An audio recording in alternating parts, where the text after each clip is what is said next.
What first stunned Hollywood is now turning into something far more disturbing as a preliminary forensic report has helped investigators narrow a critical window of time, and what it suggests has shaken even seasoned experts.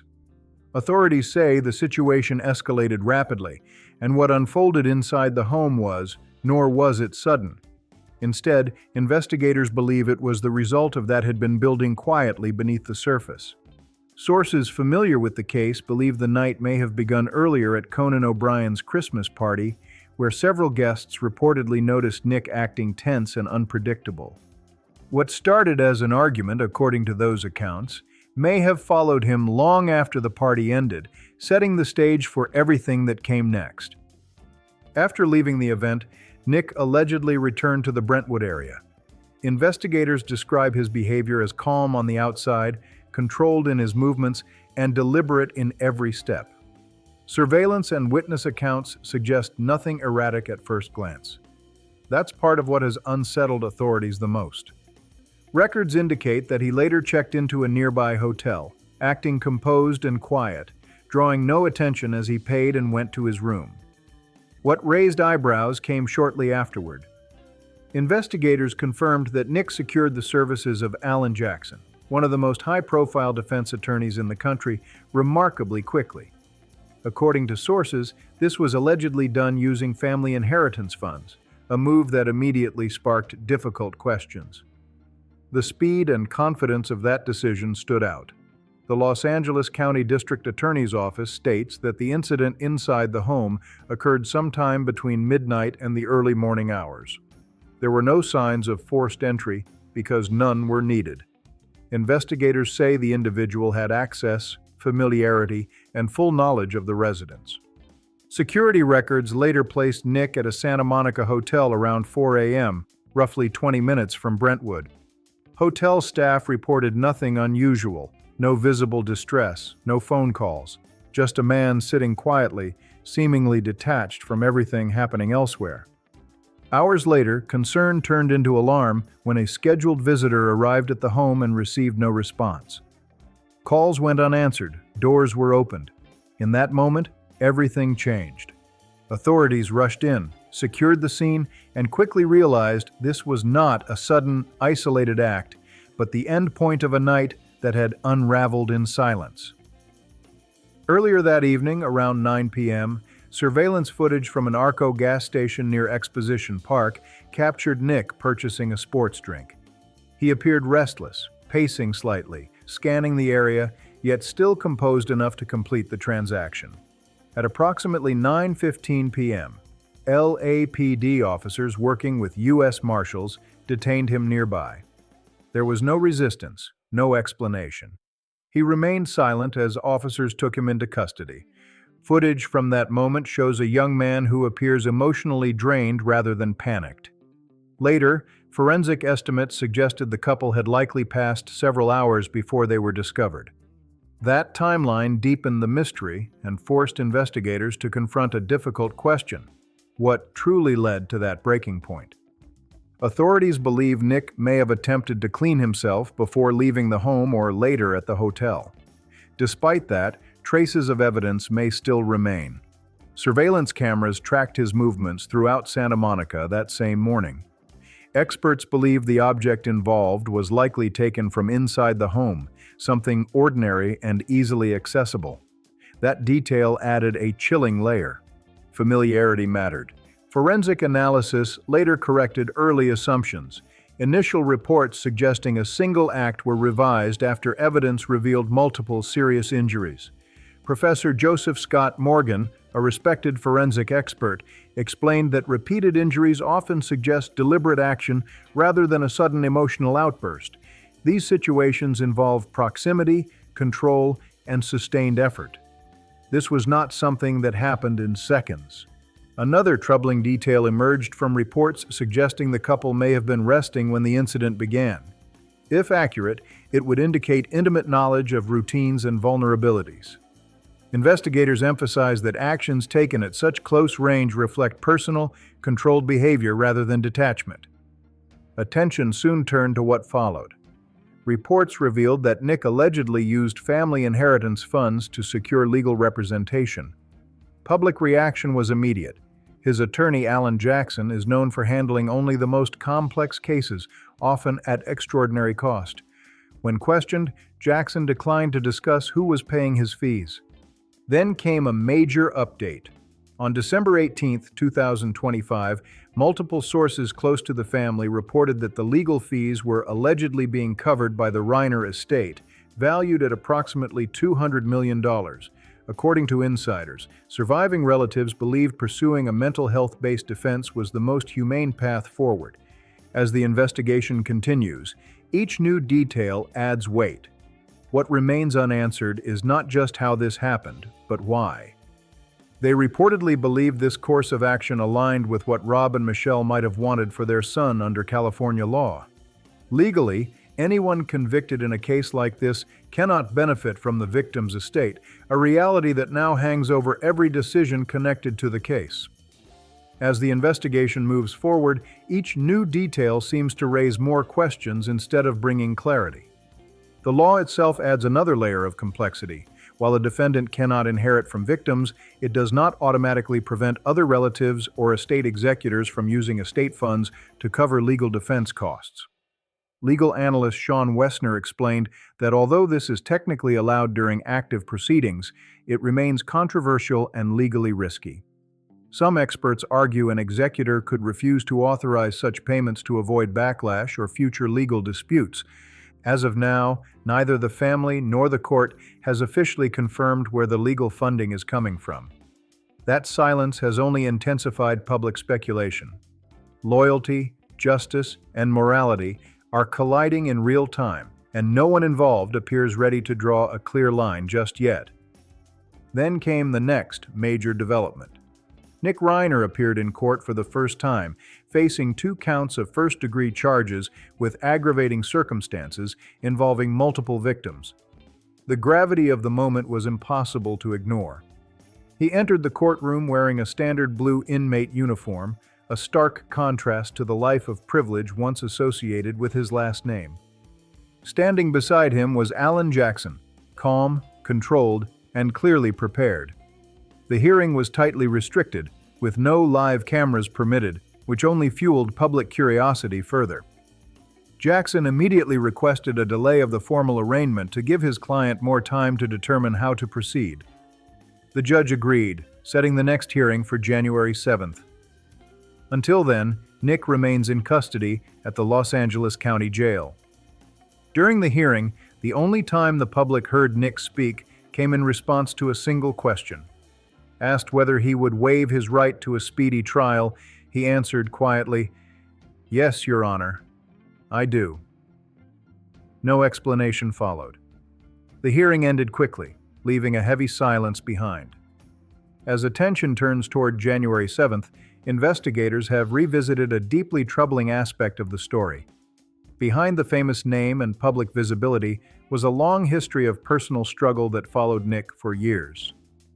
Born in 1993, he reportedly began experimenting with substances around the age of 15, and what followed became a cycle that proved incredibly difficult to break.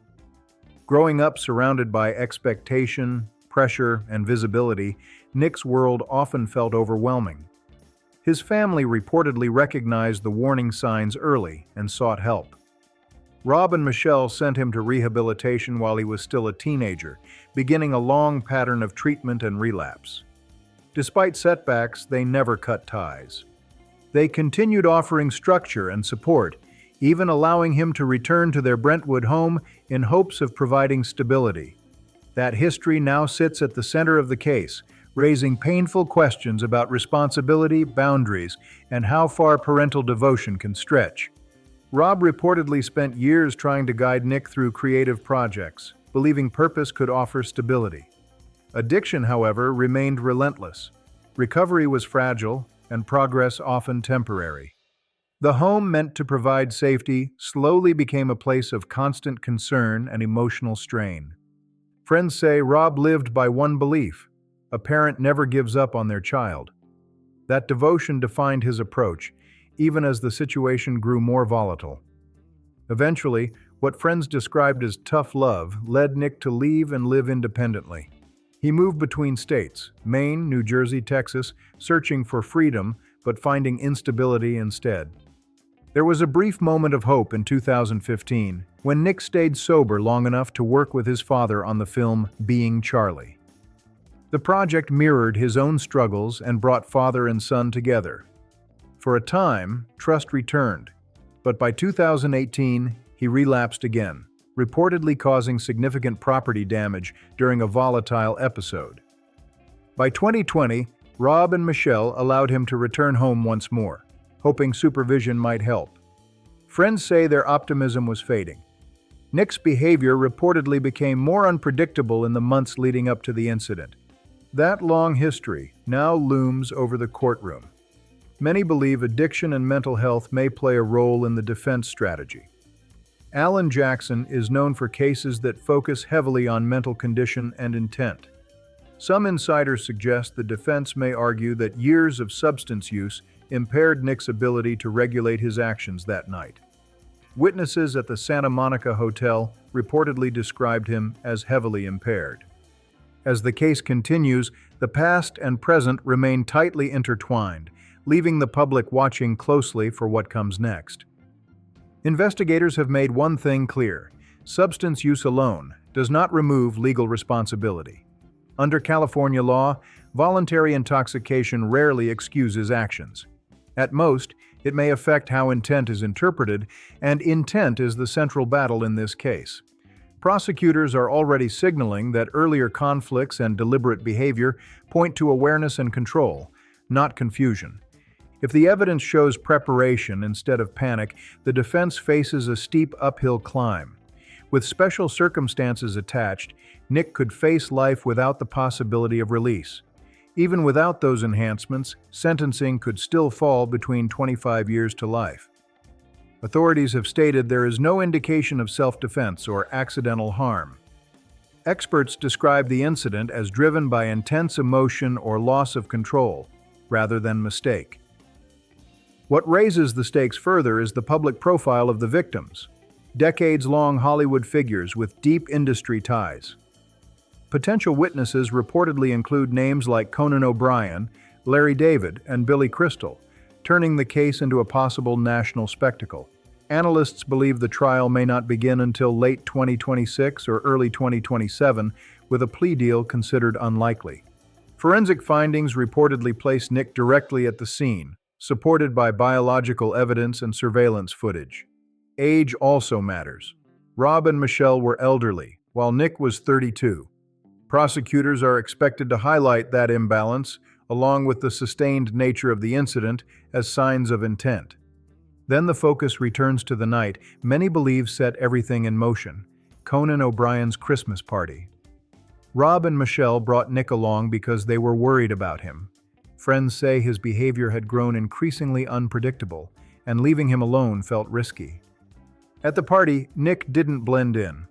While others laughed and mingled, he stayed on the edges, hoodie pulled tight, scanning the room. Guests noticed his energy felt off. He approached people abruptly, asking flat, uncomfortable questions. The tension peaked after an awkward interaction with Bill Hader, after which Nick walked away suddenly. The mood shifted, laughter faded. Michelle tried to smooth things over, while Rob quietly kept watch. By around 10 p.m., the couple was ready to leave, whispering to each other as guests looked on, sensing something wasn't right. Then things escalated, not loud enough to stop the music, but sharp enough to turn heads. One insider later claimed Nick accused his parents of talking about him behind his back, his voice tight with anger. Rob tried to calm him, keeping his tone low.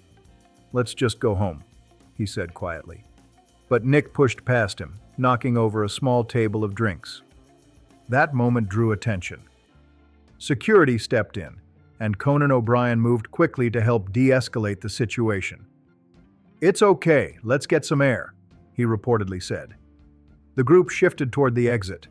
Michelle clutched Rob's arm, her face pale with worry. Outside, the cold December air hit hard. Rob guided Nick toward the car, speaking calmly, trying to reason with him. Michelle stayed a few steps back, visibly shaken. Witnesses said Nick paced near the driveway, hands trembling, arguing in short bursts. He shouted something incoherent before finally getting into the car and slamming the door. The Reiners left quietly. To most guests, it was an awkward moment people assumed would pass. For Rob and Michelle, that drive home marked the beginning of their final hours. Neighbors in Brentwood later reported hearing muffled voices and faint arguing around midnight. Nothing that sounded alarming at the time. Just a family disagreement. By morning, that same house would become the center of an investigation that stunned Hollywood. Investigators believe the drive home was tense. Nick reportedly accused his parents of embarrassing him. Rob tried to de-escalate, urging him to calm down and rest. But once inside the house, the confrontation didn't fade, it intensified. Forensic specialists believe that sometime between midnight and the early morning hours, Nick entered the master bedroom where his parents were resting. What drove him in that moment remains unclear: anger, emotional collapse, or something deeper. Investigators describe what followed as extreme and deeply disturbing. What makes the case even harder to process is how ordinary the night had begun. Friends say Rob and Michelle were cautiously hopeful about Nick's progress. They believed recent therapy and medication were helping. Rob had even talked about a new creative project they could work on together.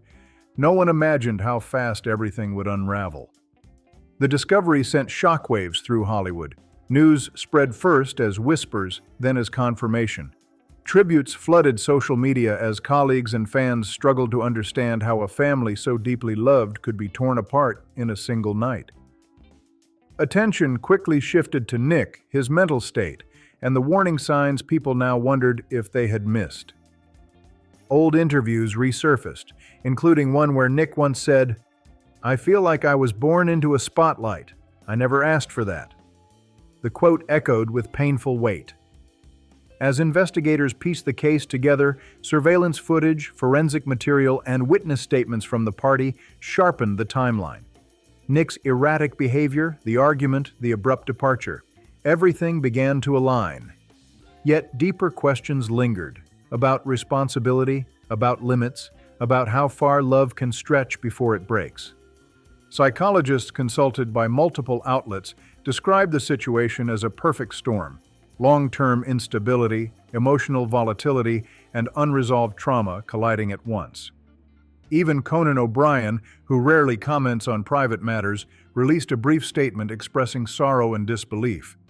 Nearly a year later, the case still dominates headlines. What was meant to be a joyful December celebration became the beginning of one of Hollywood's most haunting chapters. A reminder that success and fame offer no protection from inner chaos, and that some families fight with everything they have and still lose.